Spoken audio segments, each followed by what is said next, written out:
Boom, we are alive, ladies and gentlemen. This is Tio with the Arcane Bear. I know it's been a while since I made an update, but things are looking interesting again. Generally, I always take breaks in between the most interesting things happening. It's just easier. Otherwise, I'd be making a video every day about small little changes.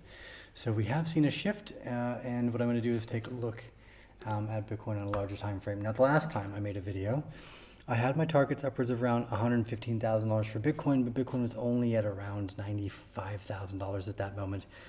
Now, one of the things I think that's always interesting is when we're looking at charts, we're not trying to get things exact. We're just trying to be close. So we went to around $108,325. Now, that's only like $7,000 short of the $115,000 target we had. We hit what I believe to be our buying climax.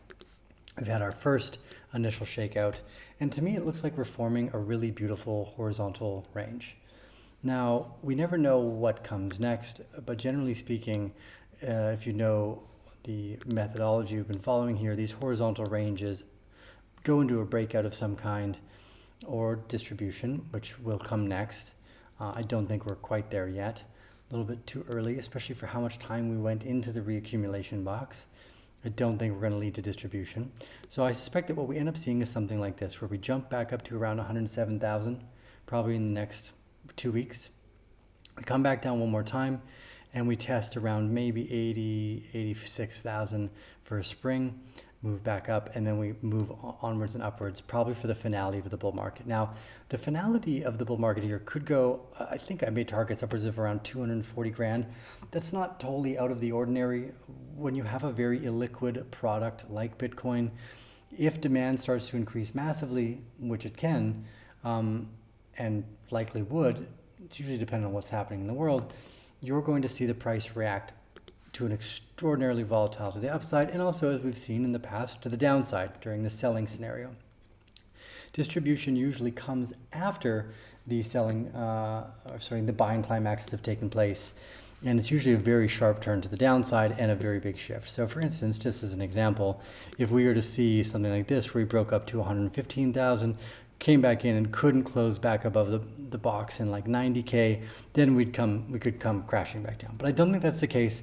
I stand by my original thesis that although I was slightly off. I thought we'd get to around 115, and I thought we would box between around 80 and 115. So we didn't hit that yet, but we could actually hit the next part of the automatic rally upwards of 111, 112,000 before. But I think we're going to get a nice reaccumulation range. It's probably going to last for a few months. And this, I think, is actually going to make room for a bull market in the rest of the digital asset space.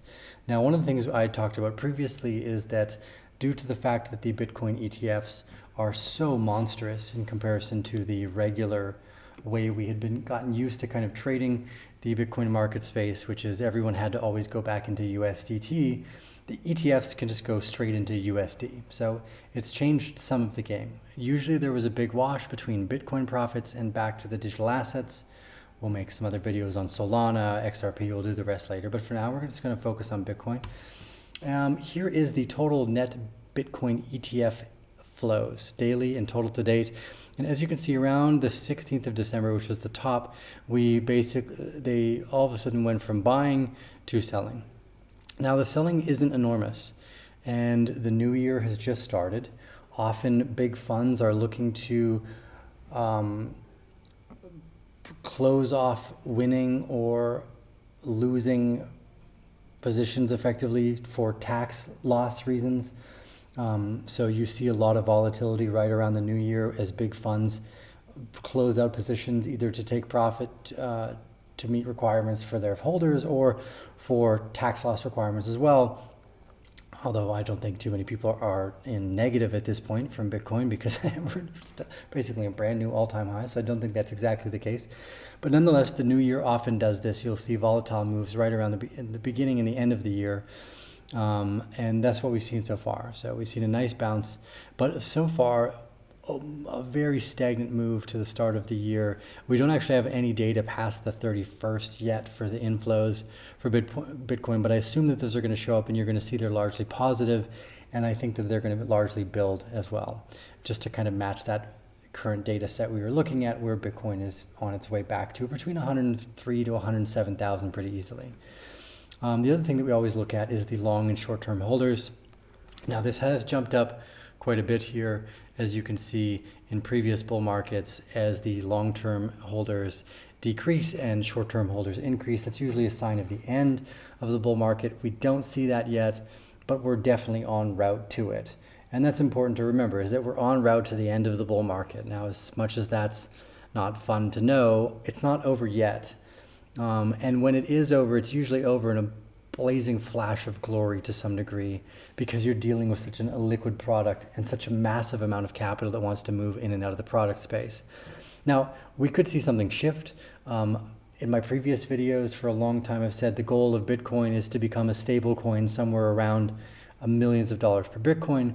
The idea being that over time, because we're watching the degradation of global currencies, Bitcoin's volatility would decrease and the use case for it as a more stable money would become likely over time, that the massive price fluctuations would start to, and that's what we've seen. We've seen diminishing returns on Bitcoin, but it's still the best performing asset on the planet, effectively. And now there are things that, small, that could have done better, but anything in the S&P 500, effectively Bitcoin's still the best case scenario. And it could be one of these moments where it's the only case scenario, which is one of the reasons why I've been such a big fan for a long time. Is around the world, it appears to me that governments are willing to basically kill you if it improves their balance sheet. So it's something to be aware of. My previous quote was, your Bitcoin will be worth the most money when your money is the least safe from governments. But I believe that's now evolved since 2022. Bitcoin will be the most valuable when you and your money are the least safe from your government. So something to think about there. Okay, the next one I want to take a look at here. We're seeing a Bitcoin long and short ratio. Currently, shorts have overtaken the longs by about 450 million. So we're going to probably see some bouncing in this area. But again, I think the next target for me is around 103 to 107,000 for this range. And the other point here too is that our liquidation heat map is basically clean. And most of the time, the reason why we look here is because we're trying to figure out how many people have open positions on leverage.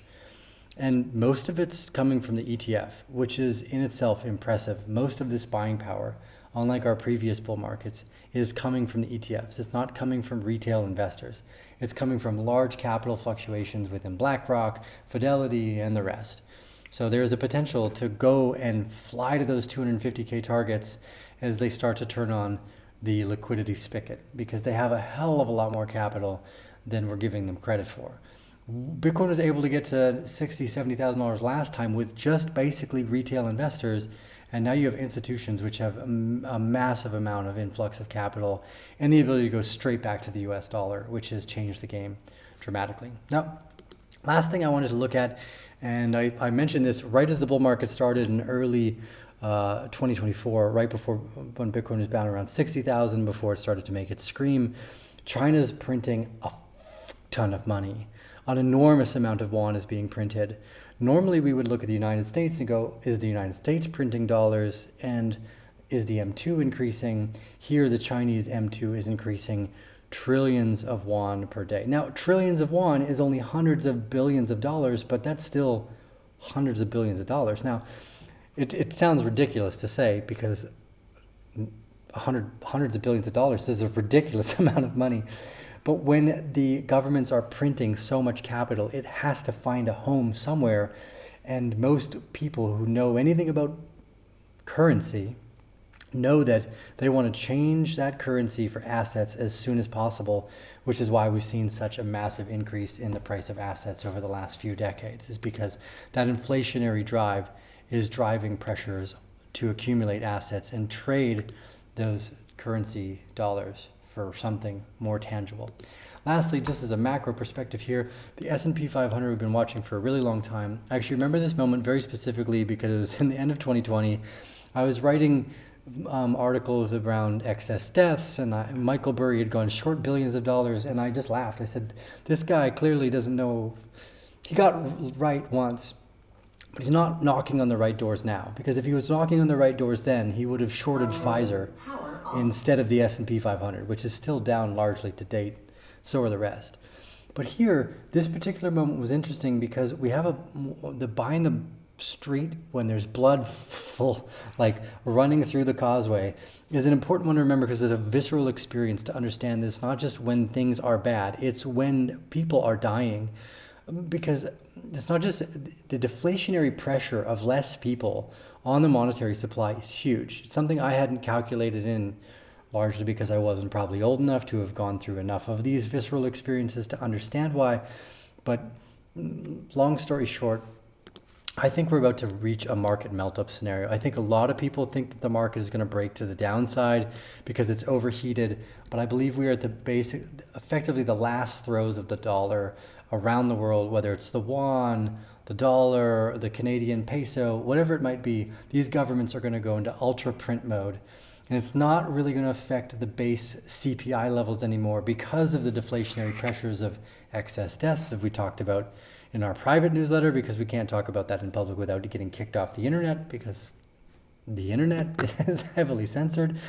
But nonetheless, I think we're going to go to a market melt-up scenario where they start to print enormous amounts of capital again. It doesn't affect the price of bread, but it affects the price of all assets. And Bitcoin will be one of the large benefactors of that printing scenario. So I stand by this sentiment, stood by this for quite a few years now. Not a whole lot has changed in that story, sadly, but I do think we could be coming to something much more interesting on the sidelines, which this channel isn't particularly about. But we'll see. Who knows? Maybe aliens and anti-gravity technology, and that could be fun, right? But not for here now. That's my thoughts on Bitcoin. We're going to scream up to around 103,000, just to be clear.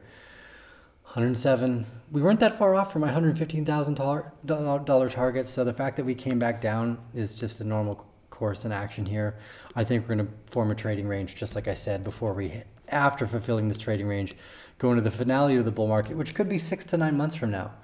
But in the meantime, on our next videos, we'll be taking a look at Solana, Sui, and the rest, because I think that they are primed for the next move as Bitcoin finds a consolidation within this area here. Anyways, deal with the Arcane Bear. Thank you all for joining us.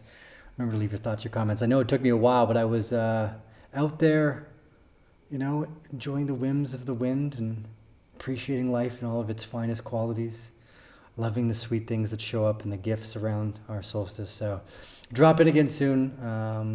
And for all of you in the private bear den, I've got an email coming out this morning with a bunch more specifics on the rest of the digital asset space. So thanks all for joining us. We'll see you on the next episode.